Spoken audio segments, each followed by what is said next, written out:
May video dito na ibinahagi ng isang kababayan nating OFW tungkol sa kanyang alaga. Siguro dahil na din ito sa video na nag-viral na dalawang alaga nila binibembang ang katulong nila at binibidyo pa or taga-video ang isang kababayan nating Pilipina dahil nagsasalita pa siya. Ngunit sa sitwasyon na ito ni kabayan ay sinabihan daw siya ng kanyang alaga or inaalok siya ng kanyang alaga at nahihiya pa nga ito. Ngunit nang pinalagay niya ito sa Google, ang lumabas ay gusto niya raw ng bembang or gusto siyang ibembang nito. And for sure dito sa video niya na masasabi niyong kinikilig siya dahil nga the way siya magpaliwanag. Pero tama naman ang ginawa niya dito na ipinaliwanag niya ng maayos at sinabihan niya ang kanyang alaga na masama ang gusto niyang gawin. Na itong alaga niyang ito ay alaga na niya simula pa pagkabata. Alam niyo guys, hanggang ngayon hindi pa rin ako makamove on dun sa nangyari sa akin kahapon. Kasi sabihin ko na ng diretso sa inyo ha, para wala nang mahabang usapan, para maintindihan nyo. Kasi alam nyo, lumapit sa akin yung anak ng amo ko na lalaki. Siguro yung edad niya 16, 17.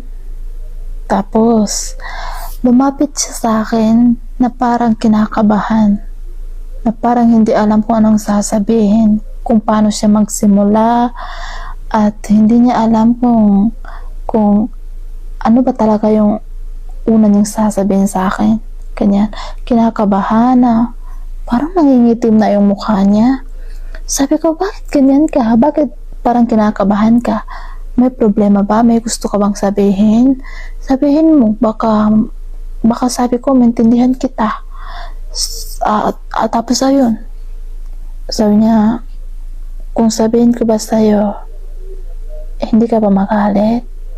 Oo, hindi. Sabi ko, parang kapatid kita. Sabi ko, hindi ako magagalit, at kung lihim man ito or ayaw mo itong i-share sa iba, kaya kong itago. Sabi niya talaga. Sabi ko, oo. Sabihin mo, maintindihan naman kita. Sabi ko, kung may problema ka, sabihin mo sa akin. Yun, sabi ko sa kanya. So parang ate ako, diba? Ating ate ako sa kanya. Oo, parang kapatid. So ayun guys, nung sinabi niya sa akin, hindi ko naintindihan. Alam niyo kung bakit? Kasi siyempre 11 years na ako dito sa ibang bansa. Tapos unang beses ko pa narinig yun. Kahit sino sa kanila, kung ano ang sinasabi, naintindihan ko. Pero yung salita na yun, sa kanya ko lang narinig yun. Tapos sabi ko, ano ba itong salitang to? Hindi ko maintindihan. Pwede paki-English. Tapos sabi niya, hindi ko rin alam kung paano sabihin sa English. Sabi ko, ano ba kasi ito? Tapos kinakabahan ka pa. Sabi ko, yung example ba, sabihin mo. Tapos sabi niya, hindi ko rin kasi alam kung paano example. Nakakahiya, sabi niya. Tapos nagtaka na rin ako. Sabi ko, sige nga, sabi ko, paki-Google nga. Sabi ko, ilabas mo sa Google para naman maintindihan ko. Sabi ko, i-translate mo ng English. So, ayun guys, nilabas niya sa Google. Na yun, i-search niya. Ayun pala, kaya pala hindi ko maintindihan, Diyos ko. Kaya pala hindi ko maintindihan ng walang hiyang to. Kasi, alam niyo ba kung anong lumabas guys? Bembang. Gusto pala ng walang hiya na yung ng bimbang. Tapos sabi ko,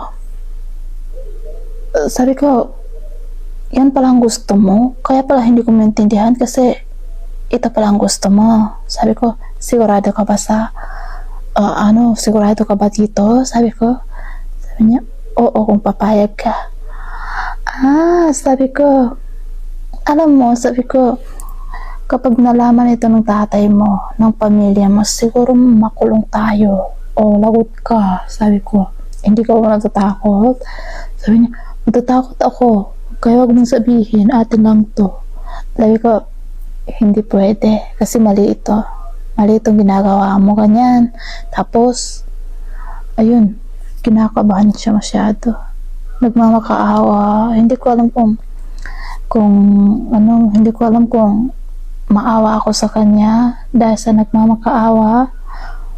Hindi ko alam kung maawa ako, kabahan, matakot ako. Hindi ako natatakot, guys, kasi naintindihan ko naman siya. Medyo bata kasi, parang takot pa. Hindi siya tulad ng yung iba, yung mga matatanda.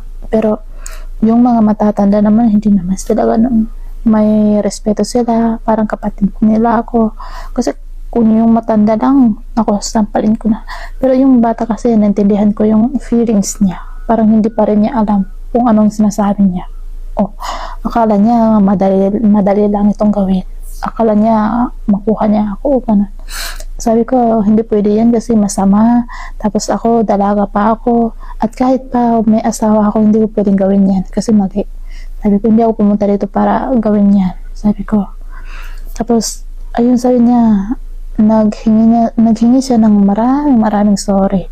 Tapos, ayun, sabi niya, pasensya lang talaga. At, nagmamakaawa ako. Sabi niya, yung nagmamakaawa talaga siya na hindi ko daw siya isumbong sa nanay, tatay, sa kapatid. Sabi ko, sige, pero wag mong ulitin. Sabi ko kasi, magsumbong ako. Sabi ko, hindi na maulit. Pasensya lang talaga. So, yun. Pero, hanggang ngayon, guys, iniisip ko pa rin. Natawa ako. Hindi ko iniisip, hindi ibig sabihin na, gusto ko, hello, sa akin, parang, naisip ko kasi nung bata pa siya, nakita ko pa rin yung niya. Kasi, naalagaan ko pa siya nung bago pa lang ako dito. Tapos ngayon, maglandi na walang hiya. Yun lang, guys. Ngayon, hindi pa rin ako move on. Pero, huwag kayong mag-alala sa akin. Huwag kayong matakot sa akin. Alam ko naman ang gawin ko dito. At, siyempre, alam ko yung mali. Hindi naman talaga ako papato sa mga lalaki dito. Oh.